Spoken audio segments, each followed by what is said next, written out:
आज अन्ना हजारे बहुत दुखी है।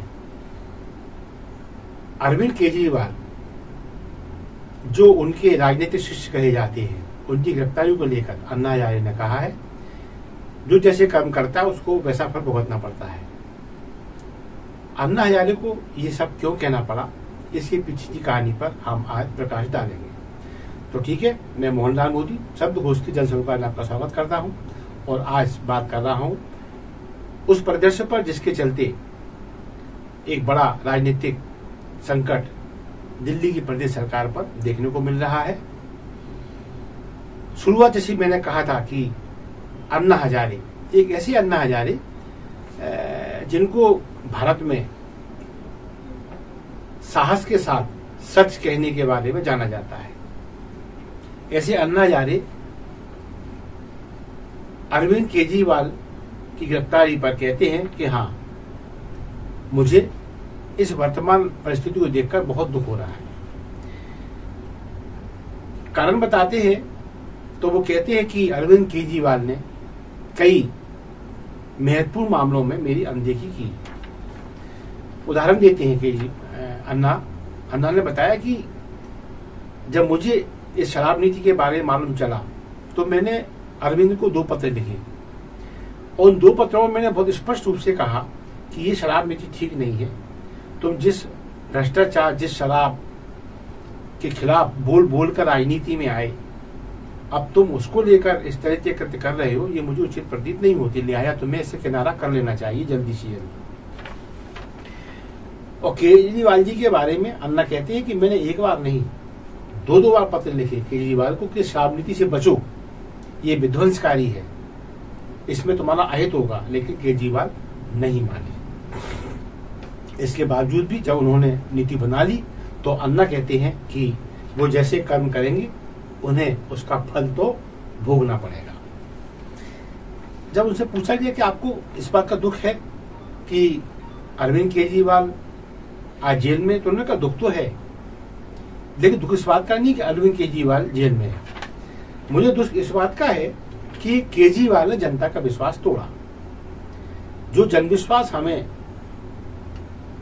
जन लोकपाल आंदोलन में मिला था वो अभूतपूर्व था।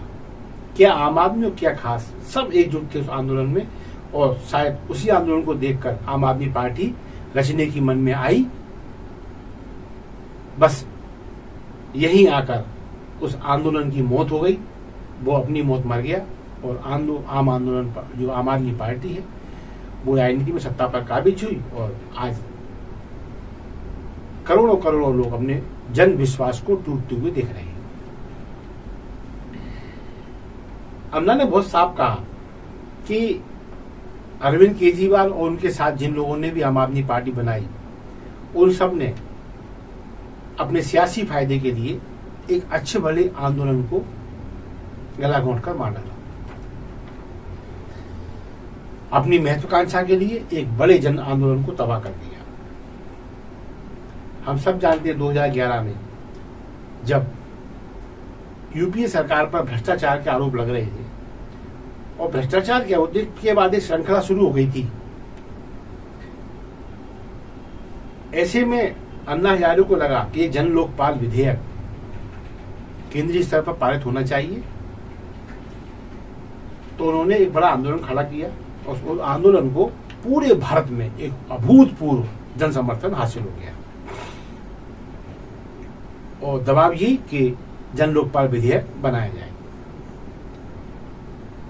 अब हुआ ये कि जब इसको जन समर्थन हासिल हुआ इस आंदोलन को, भाई केंद्र में अन्ना हजारे हमेशा स्पष्ट बोलने वाले, सत्य बोलने वाले, गलत के खिलाफ तनका खड़े होने वाले, तो लोगों ने स्वतः ही इससे अपना जुड़ाव बना लिया और फिर तो इसमें प्रशांत भूषण, अरविंद केजरीवाल, बाबा रामदेव, किरण बेदी, बहुत सारे मतलब विभिन्न विचारधाराओं के लोग, विभिन्न विरोधी विचारधाराओं के लोग भी उनके साथ आ गए।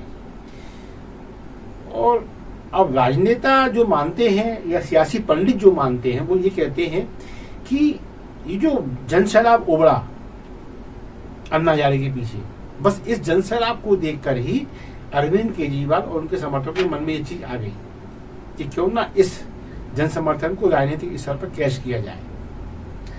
और जब अन्ना को मालूम पड़ा कि ये राजनीतिक दल बनाने की कोशिश कर रहे हैं, इनके मन में फितूर आ गया है कि क्यों ना इस भीड़ को वोट में तब्दील कर दिया जाए, तो अन्ना ने तब भी इसका विरोध किया कि नहीं, हमें राजनीति में नहीं जाना है, क्योंकि राजनीति में अब तक के जो प्रयोग हुए उसमें अधिकांश लोग अपने हाथ काले करके बदनामी का पात्र बने हैं। लेकिन फिर भी इन लोगों ने आम आदमी पार्टी बना ली और बना के दम ली। यही वजह है कि अन्ना ने एक पर्याप्त दूरी बना ली इन सभी लोगों से। अन्ना ने कभी नहीं कहा कि ये मेरे लोग हैं, अन्ना ने कभी नहीं कहा कि ये मेरे शिष्य हैं। अन्ना ने बड़ी लंबी चुप्पी साध ली। ये उनका निराशा का भाव था इन लोगों को लेकर, क्योंकि वो नहीं चाहते थे केजरीवाल, उनके समर्थकों ने आम आदमी पार्टी बनाकर वो कर दिखाया। अब अरविंद केजरीवाल जेल में है, मनीष सिसोदिया पहले से बंद है और सत्येंद्र जैन, इनकी स्थिति ये है अब कि कब आएंगे वापस कोई नहीं कह सकता। अरविंद केजरीवाल को लेकर तमाम आंदोलन हुए, उन्हें कहना चाहिए भ्रष्टाचार के खिलाफ लड़ने वाला सिपाही कहा गया। वो भी कह देते कि स्टिंग करो, ये करो, वो करो, मैं 2 मिनट में सजा दिलवाऊंगा, आप रिकॉर्डिंग कर लेना, बस ऑडियो रिकॉर्डिंग कर लेना, वीडियो रिकॉर्डिंग कर लेना, पैसा रख लेना, बताना मत, मुझे बताना, मैं निपटा दूंगा। आज वही अरविंद केजरीवाल भ्रष्टाचार के मामले में जब अंदर गए और उनकी जमानत के लिए जब अड़े वहां पर उनके वकील कांग्रेस नेता मनु सिंघवी, तो कोर्ट ने जमानत की बात नहीं मानी और अरविंद केजरीवाल को 6 दिन के रिमांड पर भेज दिया। यानी इस बहस में अदालत भी संतुष्ट हुई कि हाँ, अरविंद केजरीवाल के खिलाफ पर्याप्त आधार हैं पुलिस अपेक्षा में या ईडी अभिरक्षा में रखने के या जेल में रखने के। अब इसमें एक चीज और उनका व्यक्तित्व उभर के सामने आता है अरविंद केजरीवाल का, कि जब वो गिरफ्तार हो गए और जेल भी चले गए, कोर्ट ने भी कह दिया कि 6 दिन की रिमांड, इसके बावजूद भी अरविंद केजरीवाल ने सीएम पद से इस्तीफा नहीं दिया। इसे उनकी पदोन्नति या उनकी अति महत्वाकांक्षा के रूप में देखने का आम आदमी को अधिकार है। कैसे?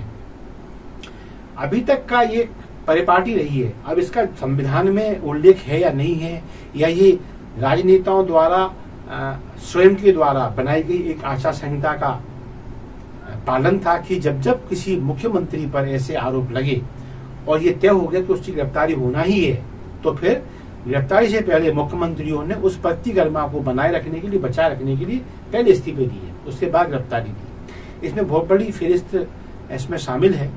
अभी हाल ही में हेमंत सोरेन के साथ भी ऐसा ही हुआ, तो उन्होंने इस्तीफा दिया, उसके बाद वो जेल गए।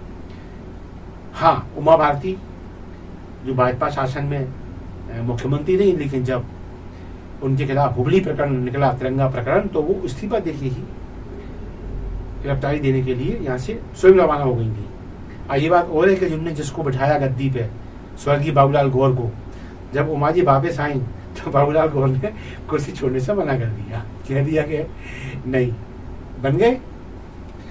तो शायद हो सकता है अरविंद केजरीवाल ने उससे सबक लिया उस घटना से कि कुर्सी देना तो आसान है, लेकिन ये वापस मिलेगी कि नहीं, फिर जब जेल से निकल के आएंगे तो वापस मिलेगी कि नहीं। तो शायद एक तो कारण यही है कि अरविंद केजरीवाल ने मुख्यमंत्री पद से इस्तीफा नहीं दिया। तो बात वही आती है, क्या आम आदमी पार्टी में एक भी लायक नेता नहीं है? यदि अरविंद केजरीवाल एक स्वस्फूर्त आचार संहिता, आचार व्यवहार का एक बड़ा उदाहरण प्रस्तुत करना चाहते थे कि भाई पहले इस्तीफा फिर गिरफ्तारी, तो क्या ऐसा उन्होंने इसलिए नहीं किया कि आम आदमी पार्टी में कोई और आदमी था ही नहीं जो इस जिम्मेदारी को संभाल पाता, या फिर उन्हें किसी को भरोसा नहीं था कि पद दे तो दूंगा, वापस ये फिर देगा कि नहीं देगा, क्या भरोसा, जैसा कि उमा भारती के साथ मध्य प्रदेश में हो चुका है। अब ये सोच कुछ भी नहीं हो कि आम आदमी पार्टी में कोई और है नहीं, या तो ये या फिर ये, उन्हें किसी को भरोसा नहीं है। खैर, अब अरविंद केजरीवाल जी जेल में है, लोग कह रहे हैं सरकार चलेगी वहीं से, लेकिन हाँ, एक बड़ा विडंबनापूर्ण परिदृश्य है कि पहली बार भ्रष्टाचार के आरोपी के साथ मुख्यमंत्री पदवी अब जेल में बंद होने के लिए बाध्य है। सिर्फ एक आदमी की, चाहे वो जिद कहें, चाहे वो महत्वाकांक्षा कहें, और चाहे फिर वो किसी पर विश्वास ना होना। तो बस कुल मिला के बात यही कि आम जनता को बहुत बारीकी से समझने की आवश्यकता है कि एक आदमी एक बार गलत है, ये गलत साबित हो सकती है धारणा, लेकिन हर बार एक आदमी गलत दिखाई दे और हर बार फिर वो ये कहे कि मैं सही हूं, तो फिर ये बड़ा यक्ष प्रश्न हो जाता है। जैसे ईडी ने कई समन्स दिए, अब लोग कह रहे हैं ना अभी गिरफ्तारी क्यों करी, तो गिरफ्तारी तो बहुत पहले हो सकती थी, आप ईडी गए ही नहीं। लोग कह रहे चुनाव की पहले क्यों करी, अरे 9 सम्मन आपके पास आ चुके हैं और उन सम्मन्स के खिलाफ ही आप कोर्ट में गए कि ये गलत सम्मन्स हैं, वहां से भी आपको राहत नहीं मिली। तो अंततः वो समय तो आप लेके आए चुनाव तक खींच खींच के।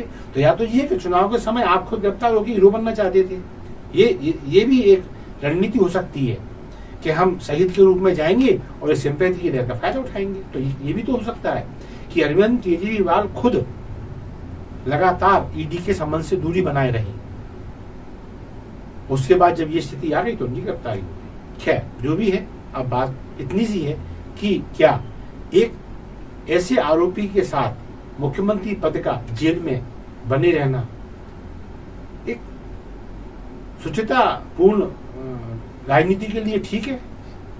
ऐसे व्यक्ति के साथ जिस पे भ्रष्टाचार के आरोप हो, क्योंकि है या नहीं ये तो बाद में तय होगा, कोर्ट तय करेगा। लेकिन हमारे पास ऐसे उदाहरण हैं जब किसी पे हवाला के आरोप लगे, शायद लालकृष्ण आडवाणी तत्काल इस्तीफा हुआ था, माधवराव सिंधिया तत्काल इस्तीफा हुआ था।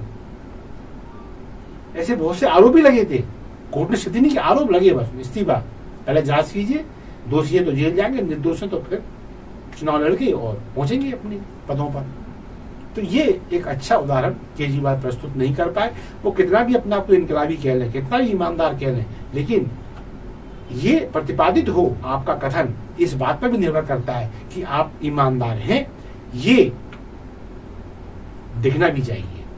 इसी के साथ मैं मोहनलाल मोदी आज विराम दूंगा और आप सबसे निवेदन करूंगा, आप लोग कंटेंट हमारे ऐसे लगते हैं कि हमने इनमें अध्ययन किया है, कुछ नयापन इनमें लेकर आए हैं, तो प्लीज इन्हें लाइक दें, इन्हें शेयर करें। और जैसा कि हमेशा कहता हूं, शब्द घोष आपका अपना चैनल है, इसे सब्सक्राइब करना ना भूलें। धन्यवाद। जय हिंद, जय भारत।